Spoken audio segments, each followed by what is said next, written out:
আসসালামু আলাইকুম। তো চলেন আজকে একটা ডিজাইন দেখি। তো ইতিপূর্বে আপনার স্ক্রিনে যে ডিজাইনটা দেখতে পাচ্ছেন, এটা কিন্তু ক্লায়েন্ট কিন্তু ChatGPT-র মাধ্যমে ডিজাইনটা করে দিছে। তো এখন ChatGPT-র মাধ্যমে ডিজাইনটা করে দিছে, চমৎকার ডিজাইন হইছে। কিন্তু এই ডিজাইনের মধ্যে দেখেন ভুল হইছে। দেখছেন? ত্রিশাল বানানটা সঠিক হয় নাই। এবং অন্তঃস যেটা আছে ময়মনসিংহ, হ্যাঁ? অন্তঃস দেখেন ফুটাটা সে কিন্তু ভালোভাবে দিতে পারে নাই। তারপর হচ্ছে এই যে এখানে কিছু বানানগুলো ভুল করছে, আমি একটু দেখাই আমি আপনাদেরকে। এই যে দেখেন, এই যে বিকাশ নগর, এই নগদ না হইয়া নগর দিছি, ট্যাবের জায়গার মধ্যে দেখেন কি দিয়েছে, গ্রাম কাজীর শিমলা বানানটা দেখেন স্পষ্টভাবে সুন্দরভাবে হয় নাই।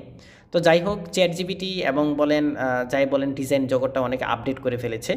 যাই হোক, অনেক ভালো লাগে, কারণ ক্লায়েন্ট একটা ডিজাইন কনসেপ্ট যখন দেয় ওটা কাজটা অনেক সহজ হয়, অনেক দ্রুত করা যায়। তো সামনে দেখা যায় ChatGPT কিন্তু ডিজাইন করতে পারবে, বানানটা সঠিক করতে পারলে ডিজাইন হয়ে যাবে। স্ক্রিনে থেকে নাম্বারে যোগাযোগ